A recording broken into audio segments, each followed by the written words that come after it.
Welcome to NASA Edge, an inside and outside look at all things NASA. Joining us today is one of my co-workers at NASA Langley Research Center, Chuck Taylor. We both work for the Space Technology and Exploration Directorate. Hey Chuck, how you doing? Pretty good. How's life teleworking these past few weeks?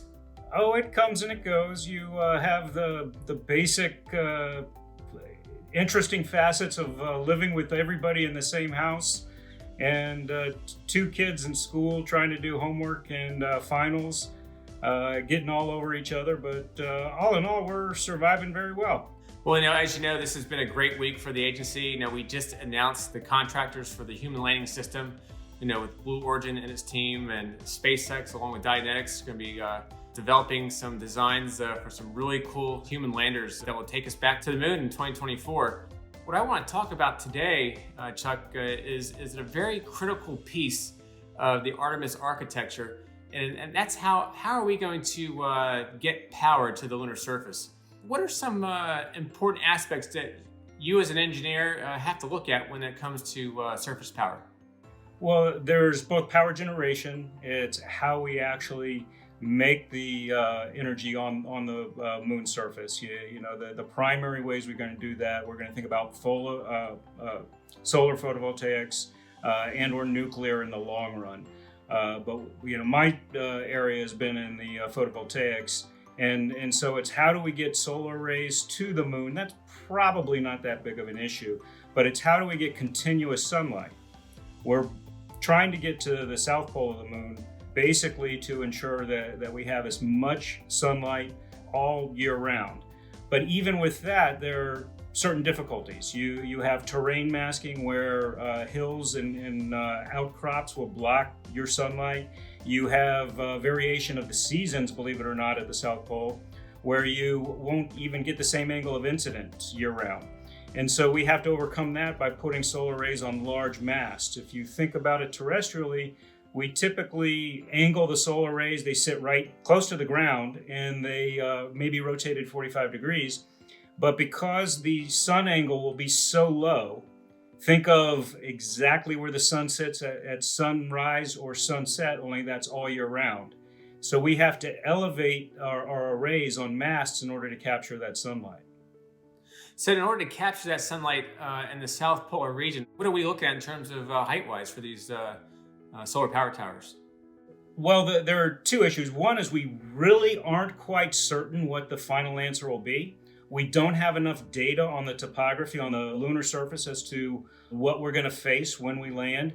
So we're planning on a mast that we deploy, that we bring with us on the lander, and then we set to the side, and we actually deploy a mast upwards of 10 meters high. That's roughly a 3-story building. That's incredible, and that probably provides another challenge for your team in terms of what kind of structures you're going to use for these solar power towers.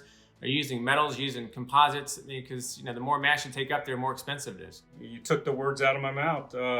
We're always looking to lightweight these structures. We're a little bit blessed with the moon in terms of the fact that we obviously only have 1/6 the gravity, but then you don't have a real atmosphere, so you don't have wind.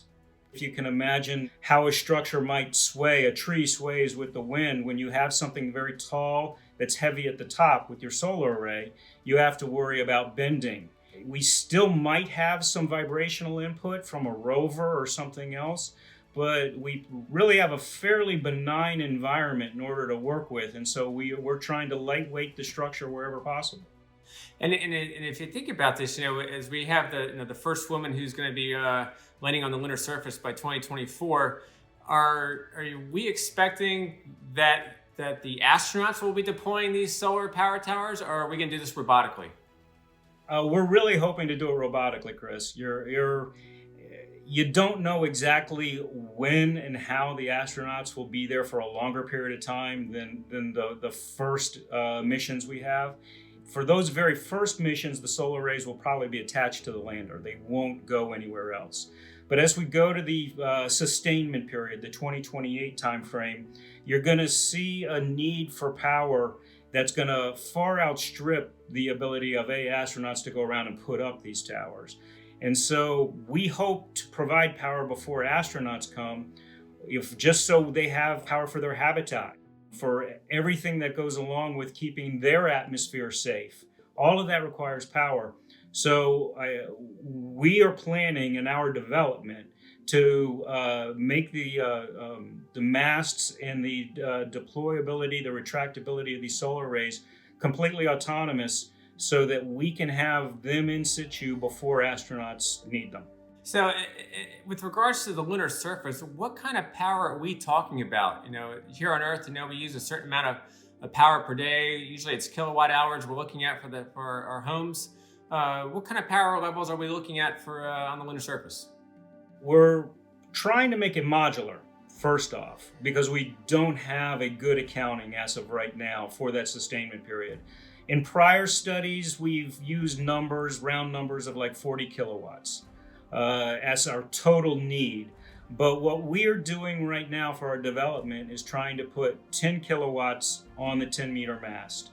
Our slogan was 10 kilowatts in a box. And the idea was to make it so that it was packageable, easily transportable. You could put it on the lander for landing, for getting it to the surface. You can take it off, put it on a rover. The rover can take it wherever we're going to set up. And that if we make it modular, then we can connect multiple masts with multiple array panels together to get you whatever that end goal of power is for the habitats, the ISRU, the fuel storage. There are multiple needs for a complete sustainment period where you're talking about year-round living on the surface of the moon. It's not just a light switch. You have a lot of different things that require power. We talk about the idea of sustainable exploration, and you bring up a good point. By 2028 and beyond, we want to have sustainability on the lunar surface. So, and I guess I would think another key issue that you're looking at is supposedly you have multiple power towers set up on the lunar surface. What about power transmission? Getting that energy from the power tower to a certain waypoint or location, or maybe it's a habitat module, or if it's a rover. Talk a little bit about power transmission. You actually hit the nail on the head. To a certain extent, the power generation is one of our easier problems. Solar arrays are ubiquitous on Earth. We've actually had them on rovers on the moon. We don't foresee an issue with the actual solar cells and the generation of power as being an issue. We've been talking about the mast and the structural element and the autonomy being the extra issue associated with power generation. But that's only the beginning, because then we have to store energy, think of your batteries, and you have to transmit it where it's needed.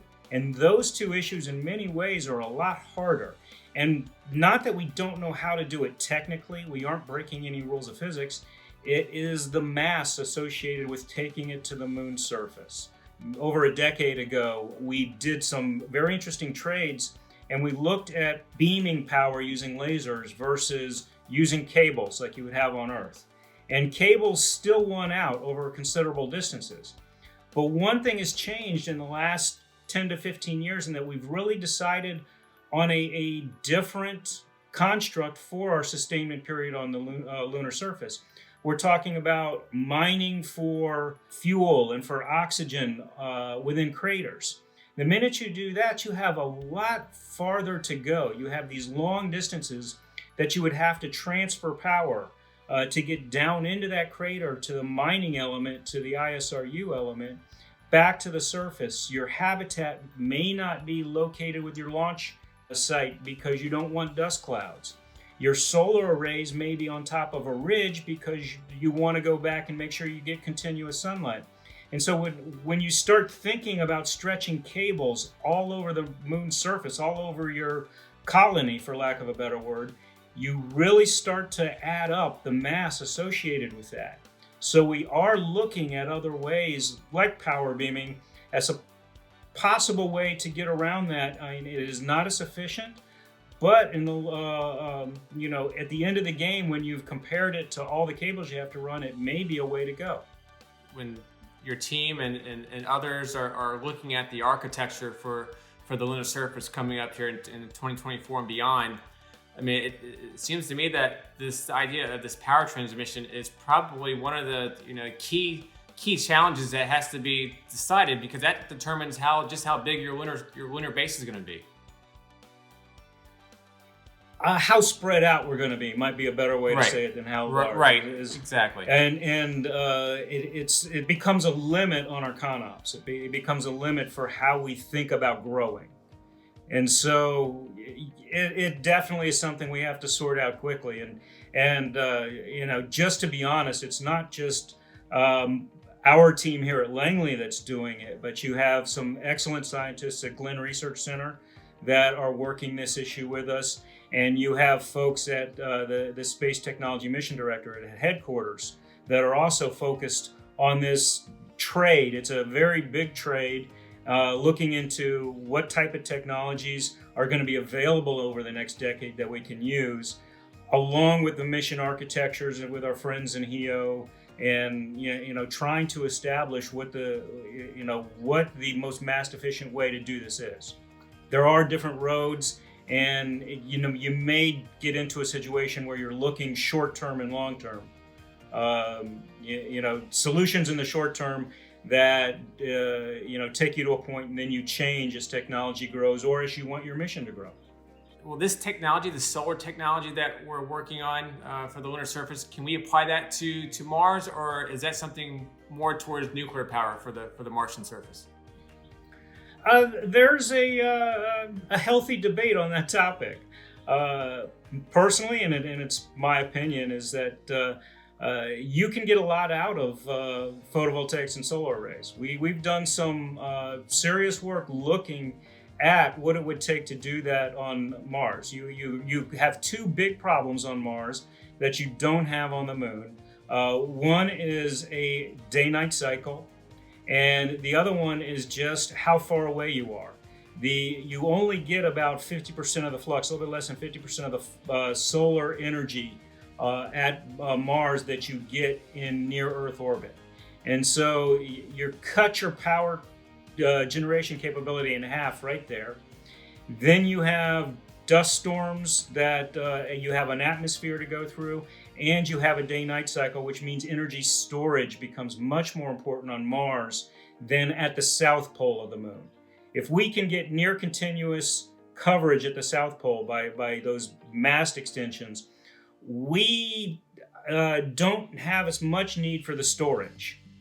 So where the trade for the moon surface may kind of lean towards photovoltaics, for at least for the short term, a lot of those issues push you towards nuclear for Mars. It's not that you can't do it with photovoltaics, and that may be a short-term fix. It may be something we start with at Mars, but really the nuclear trade with the kilopower system you may be familiar with out of Glenn Research Center is probably where we're going to end up for something like that. Well, Chuck, we sure do appreciate the fact that you're working on this issue.